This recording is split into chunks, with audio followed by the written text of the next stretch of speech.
The mafia brothers episode 9। तो हमने सुना था जूंग, पॉन्ड और फूविन मैंशन पहुंच चुके थे। जूंग की आंखें लाल हो चुकी थी।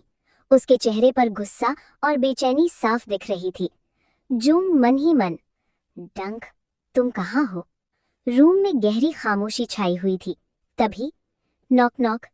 एक बॉडीगार्ड जल्दी से अंदर आता है। बॉडीगार्ड, बॉस, एक जरूरी खबर मिली है। सब उसकी तरफ देखते हैं। बॉडीगार्ड, बैंकॉक के बाहर जंगल के पास एक पुरानी फैक्ट्री में बहुत सारे आर्म्ड गार्ड्स देखे गए हैं। लगता है वो लोग किसी बहुत इंपॉर्टेंट चीज की सिक्योरिटी कर रहे हैं। जूंग तुरंत पूछता है, क्या किसी को पहचाना? बॉडीगार्ड कुछ पल सोचकर जवाब देता है, जी बॉस, हमारे इन्फॉर्मर ने एक मास्क पहने हुए आदमी को देखा था। चेहरा साफ नहीं दिख रहा था, लेकिन उसकी चाल और बॉडी स्ट्रक्चर देखकर लग रहा था कि वो विक्रम हो सकता है, लेकिन हम पूरी तरह श्योर नहीं है। ये सुनते ही जूंग की आंखें और भी ठंडी हो जाती हैं। जूंग धीरे से, विक्रम, आप आगे। पॉन्ड गहरी सांस लेता है। पॉन्ड, अभी हम ये नहीं मान सकते कि वो विक्रम ही है, लेकिन अगर डंक सच में वहां है तो आज रात हम उसे वापस लेकर आएंगे। जूंग बिना एक पल गवाए अपनी गन उठाता है। जूंग, ब्रदर, इस बार मैं किसी को नहीं छोड़ूंगा। पॉन्ड सब बॉडीगार्ड्स की तरफ देखता है। 2 टीम्स फ्रंट गेट से जाएंगी, एक टीम पीछे से फैक्ट्री को घेरेगी। कोई भी बाहर नहीं निकलना चाहिए। फूविन चुपचाप सब सुन रहा था। बस डंक ठीक हो। कुछ ही देर बाद किचिसवास फैमिली की ब्लैक एसयूवीज एक के बाद एक मैंशन से निकल पड़ती हैं। फैक्ट्री के अंदर अंधेरा और सन्नाटा छाया हुआ था। सिर्फ कदमों की हल्की आवाज गूंज रही थी। पॉन्ड धीरे से हाथ उठाकर इशारा करता है, मैं और मेरी टीम लेफ्ट साइड चेक करते हैं। जूंग, तुम राइट साइड जाओ। फूविन मेरे साथ रहेगा। जूंग सर हिला देता है। दोनों टीम्स अलग अलग रास्तों पर बढ़ जाती हैं। जूंग अपनी गन मजबूती से पकड़े धीरे धीरे आगे बढ़ रहा था। उसकी नजर हर कोने पर थी। अचानक क्लिक, पूरा हॉल तेज रोशनी से जगमगा उठता है। जूंग ही पल के लिए रुक जाता है। उसके सामने एक आदमी धीरे धीरे अंधेरे से बाहर आता है। उसके होठों पर ठंडी मुस्कान थी। Welcome Jung, welcome. आखिर तुम डंक को ढूंढते ढूंढते यहाँ तक आ ही गए। वो अपना मास्क उतारता है। जूंग की आंखें सिकुड़ जाती हैं। जूंग ठंडी आवाज में कहता है, विक्रम। विक्रम हल्की सी हंसी हंसता है। लगता है तुमने मुझे पहचान ही लिया। मैं कब से तुम्हारा इंतजार कर रहा था। जूंग अपनी गन सीधा विक्रम की तरफ तान देता है। जूंग, डंक कहाँ है? विक्रम मुस्कुराता है, इतनी भी क्या जल्दी है? पहले देखते हैं तुम उस तक पहुंच भी पाते हो या नहीं। विक्रम उंगली से इशारा करता है। अगले ही पल चारों तरफ से 10 आर्म्ड गार्ड्स बाहर आ जाते हैं। जूंग उन्हें देखकर भी बिल्कुल नहीं घबराता। वो धीरे से कहता है, आज या तो तुम बचोगे या मैं डंक को लेकर जाऊंगा। विक्रम के चेहरे से मुस्कान गायब हो जाती है। विक्रम, फायर। पूरा फैक्ट्री गोलियों की आवाज से गूंज उठता है। जूंग और उसके बॉडीगार्ड्स लगातार फायरिंग कर रहे थे। दूसरी तरफ पॉन्ड और फूविन भी अपनी टीम के साथ हॉल में पहुंच जाते हैं। पॉन्ड जोर से चिल्लाता है, जूंग, हम आ गए। दोनों तरफ से फायरिंग शुरू हो जाती है। एक एक करके विक्रम के आदमी जमीन पर गिरने लगते हैं। कुछ ही देर में विक्रम समझ जाता है कि बाजी उसके हाथ से निकल रही है। उसका चेहरा गुस्से से भर जाता है। अचानक वो पीछे की तरफ भागता है। जूंग तुरंत उसके पीछे दौड़ता है। जूंग, विक्रम, रुक जाओ। फैक्ट्री के एक दूसरे कमरे का दरवाजा जोर से खुलता है। अंदर डंक कुर्सी मजबूती से बंधा हुआ था। विक्रम तुरंत डंक के पास पहुंचकर उसके सर पर बंदूक रख देता है। विक्रम चिल्लाकर, बस एक कदम भी आगे मत बढ़ना। जूंग वहीं रुक जाता है। उसकी नजर सिर्फ डंक पर टिक जाती है। कई दिन बाद दोनों की नजरें एक दूसरे से मिलती हैं। डंक का चेहरा पीला पड़ चुका था। उसके हाथों और चेहरे पर चोट के निशान थे। जूंग को देखते ही उसकी आंखों में आंसू चमक उठते हैं। जूंग के हाथ की बंदूक धीरे से नीचे हो जाती है। उसकी नजर सिर्फ डंक पर टिक जाती है। कई दिनों बाद आखिर दोनों एक दूसरे के सामने थे। दूसरी तरफ जूंग की आंखों के नीचे नींद न आने के गहरे निशान थे। उसका चेहरा थका हुआ था, लेकिन डंक को जिंदा देखते ही उसकी आंखों में पहली बार सुकून दिखाई देता है।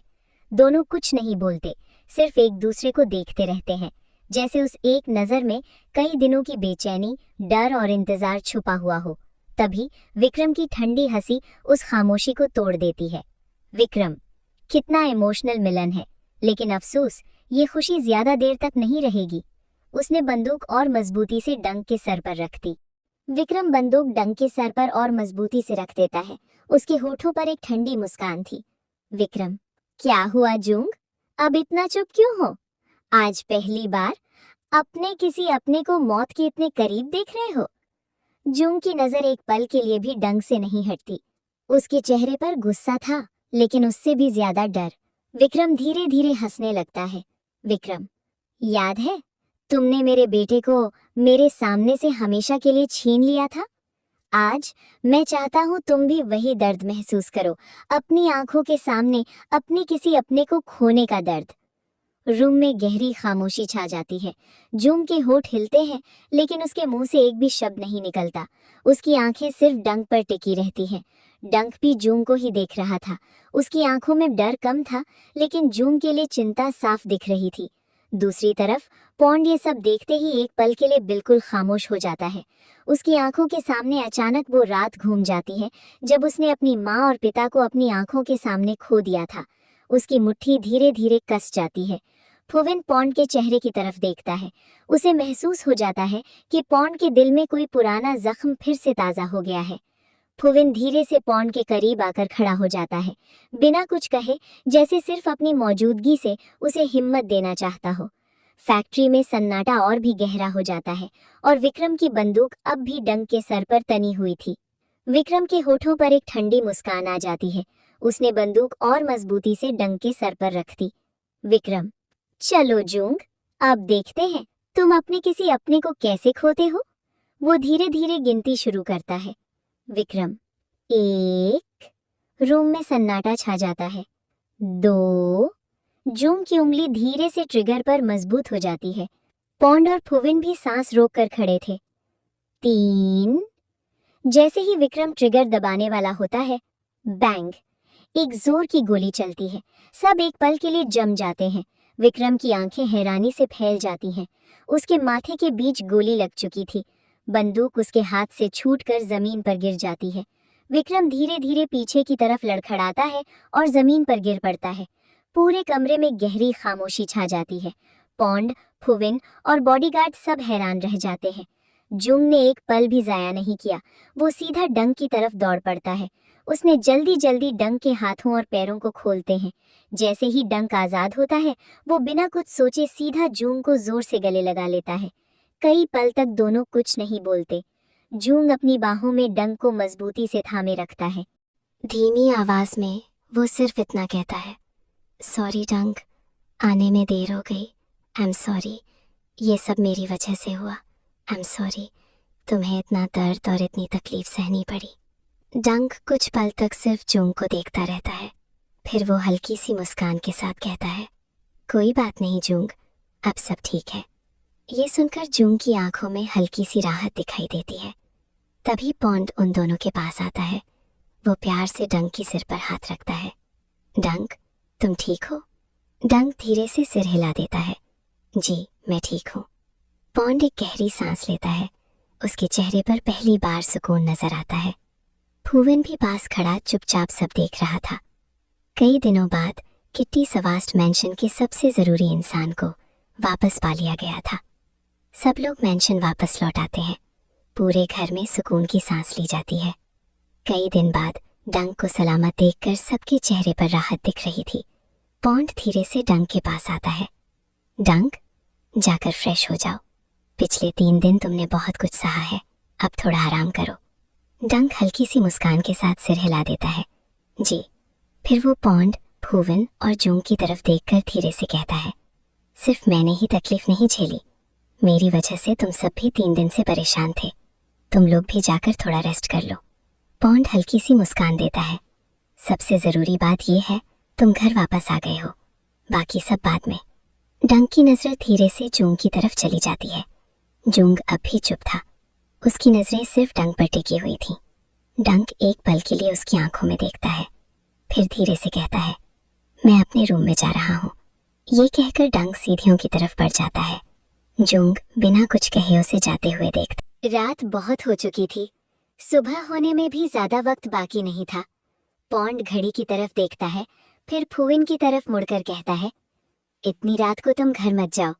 फूविन हल्का सा मुस्कुराकर सिर हिला देता है। ठीक है, पॉन्ड धीमी आवाज में कहता है, जाकर थोड़ा आराम कर लो। फिर पॉन्ड अपने रूम में आकर फ्रेश हो जाता है। वो बेड के किनारे बैठा था। आज की सारी घटनाएं उसके दिमाग में बार बार घूम रही थी। तभी नॉक नॉक। पॉन्ड दरवाजे की तरफ देखता है। अंदर आ जाओ। दरवाजा धीरे से खुलता है। फूविन अंदर आता है। उसके हाथ में एक फर्स्ट एड बॉक्स था। पॉन्ड उसे देखकर हैरान हो जाता है। फूविन, इस वक्त? फूविन हल्की सी मुस्कान के साथ जवाब देता है, आपकी चोट देखने आया हूँ। फैक्ट्री में जो हमला हुआ था उसमें आपको भी चोट लगी थी, लेकिन आपने खुद पर बिल्कुल ध्यान ही नहीं दिया। पॉन्ड धीरे से अपनी बाजू की तरफ देखता है। सच में कपड़े पर सूखे हुए खून के निशान अभी भी थे। पॉन्ड हल्की सी मुस्कान देता है, इतनी बड़ी बात नहीं है। फूविन उसकी बात काट देता है, मेरे लिए है, बैठिए, मैं ड्रेसिंग कर देता हूँ। पॉन्ड कुछ पल तक फूविन को देखता रहता है, फिर बिना कुछ कहे चुपचाप बैठ जाता है। फूविन फर्स्ट एड बॉक्स खोलता है और बहुत संभालकर पॉन्ड की चोट साफ करने लगता है। फूविन बहुत ध्यान से पॉन्ड की चोट पर मरहम लगा रहा था। रूम में सिर्फ दोनों की सांसों की हल्की सी आवाज सुनाई दे रही थी। पॉन्ड की नजर बार बार फूविन के चेहरे पर टिक जाती। फूविन पूरी तरह ड्रेसिंग करने में मशगूल था। थोड़ा दर्द होगा, लेकिन जख्म जल्दी ठीक हो जाएगा। पॉन्ड धीरे से मुस्कुरा देता है, तुम हमेशा मेरी इतनी फिक्र क्यों करते हो? फूविन एक पल के लिए रुक जाता है, फिर नजरें झुकाकर कहता है, बस आदत सी हो गई है। ये सुनकर पॉन्ड चुप हो जाता है। दोनों की नजरें अचानक एक दूसरे से मिल जाती हैं। कुछ पल के लिए जैसे वक्त थम सा गया हो। पॉन्ड धीरे से फूविन के और करीब आता है। फूविन की सांसें तेज हो जाती हैं। वो कुछ बोलने ही वाला था, लेकिन पॉन्ड अपने जज्बातों पर काबू नहीं रख पाता। वो बहुत धीरे से फूविन के होठों पर एक छोटा सा नर्म किस कर देता है। फूविन एक पल के लिए बिल्कुल खामोश रह जाता है। उसकी आंखें हैरानी से पॉन्ड को देखती रहती हैं। पॉन्ड तुरंत हल्का सा पीछे हट जाता है। सॉरी, मैं शायद अपने इमोशंस पर काबू नहीं रख पाया। फूविन उसे देखता है और फिर आगे बढ़कर किस करने लगता है। जैसे ही पॉन्ड और करीब आने वाला होता है, फूविन धीरे से उसका हाथ पकड़ लेता है।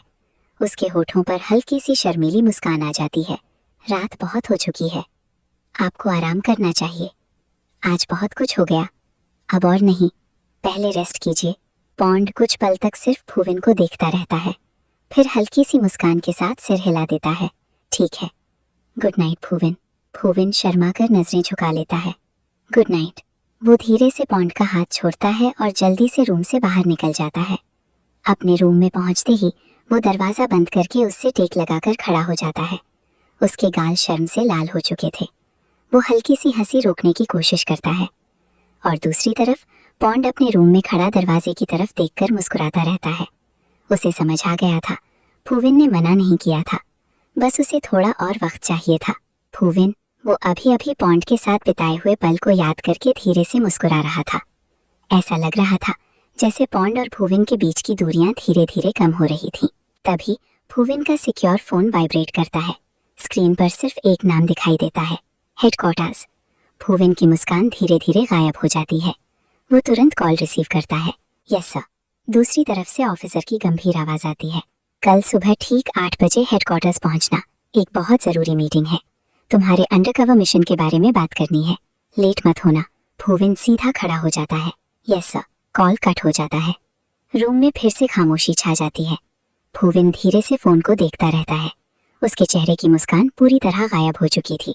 मन ही मन, लगता है मेरा मिशन अब और भी मुश्किल होने वाला है। वो खिड़की के बाहर अंधेरे की तरफ देखता है। एक तरफ उसका दिल पॉन्ड के और करीब जा रहा था, और दूसरी तरफ उसका फर्ज उसे उसी पॉइंट से सच छुपाने पर मजबूर कर रहा था। डंक अपने रूम में फ्रेश हो रहा था। कुछ देर बाद नॉक नॉक। जूंग हाथ में खाने की ट्रे और फर्स्ट एड बॉक्स लेकर रूम में आता है। रूम में नजर डालते ही वो हर जगह ध्यान से देखने लगता है। खिड़की ठीक से बंद है या नहीं, बालकनी का दरवाजा लॉक है या नहीं, हर कोने को वो गौर से चेक करता है। किडनैपिंग के बाद उसके दिल में अब भी एक अजीब सा डर था। जूंग, मन ही मन, इस बार कोई गलती नहीं होनी चाहिए। अब डंक को कुछ नहीं होने दूंगा। तभी बाथरूम का दरवाजा खुलता है। डंक बाहर आता है। उसके बाल अभी भी गीले थे। वो टॉवल से धीरे धीरे अपने बाल सुखा रहा था। जूंग की नज़र अचानक डंक पर पड़ती है। वो कुछ पल के लिए वहीं रुक जाता है, जैसे उसके आसपास की सारी आवाज़ें एकदम खामोश हो गई हों। डंक भी महसूस कर लेता है कि जूंग उसे देख रहा है। वो छुपकर हल्की सी मुस्कान रोक लेता है। डंक मन ही मन, ये अभी भी मेरी ही फिक्र कर रहा है, हर चीज़ खुद चेक कर रहा था और अब बस मुझे ही देख रहा है। जूंग धीरे से होश में आता है और नजरें हटा लेता है। फिर ट्रे टेबल पर रखकर शांत आवाज में कहता है, जूंग पहले खाना खा लो, उसके बाद तुम्हारी चोटों पर मरहम लगा दूंगा। डंक सिर्फ हल्की सी मुस्कान के साथ उसकी तरफ देखता रहता है। धीरे से उसकी तरफ देखकर बोलता है, डंक तुमने भी तो कुछ नहीं खाया, आओ साथ में खाते हैं। जूंग कुछ पल तक चुपचाप डंक को देखता रहता है, फिर बिना कुछ कहे उसके पास जाकर बैठ जाता है।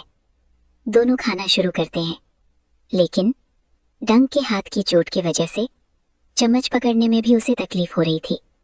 ये देखकर जूंग धीरे से उसके हाथ से चम्मच ले लेता है। जूंग मैं खिला देता हूँ। डंक कुछ बोलने ही वाला था, लेकिन जूंग पहले ही एक निवाला उसकी तरफ बढ़ा देता है। डंक चुपचाप वो निवाला खा लेता है। पूरे वक्त जूंग बहुत ध्यान से उसे खाना खिलाता रहता है। कभी पानी का ग्लास आगे बढ़ा देता, कभी पूछ लेता, दर्द तो नहीं हो रहा। डंक बस धीरे से सिर हिला देता है, लेकिन उसकी नजरें बार बार जूंग के चेहरे पर टिक जाती हैं। डंक मन ही मन, जूंग तुम मेरा इतना ख्याल क्यों रखते हो? अगर मैं सिर्फ एक जिम्मेदारी होता तो शायद तुम इतनी फिक्र कभी नहीं करते। उस दिन तुमने कहा था कि तुम मुझे सिर्फ पापा के 100 मिलियन के कर्ज की वजह से यहाँ लाए हो, लेकिन ये सब देखकर उस बात पर यकीन करना मुश्किल हो रहा है। सच क्या है जूंग? मुझे ये सच जानना होगा। डंक चुपचाप जूंग को देखता रहता है और जूंग जैसे हमेशा की तरह अपनी फीलिंग्स छुपाकर सिर्फ उसका ख्याल रखने में लगा था। हाय क्यूटीज, अगर मेरी स्टोरी अच्छी लगी हो तो प्लीज़ चैनल को सब्सक्राइब कर दो। वीडियो पसंद आए तो लाइक और कमेंट करके ज़रूर बताना। आपका एक सपोर्ट ही हमें और अच्छी स्टोरीज लाने की मोटिवेशन देता है।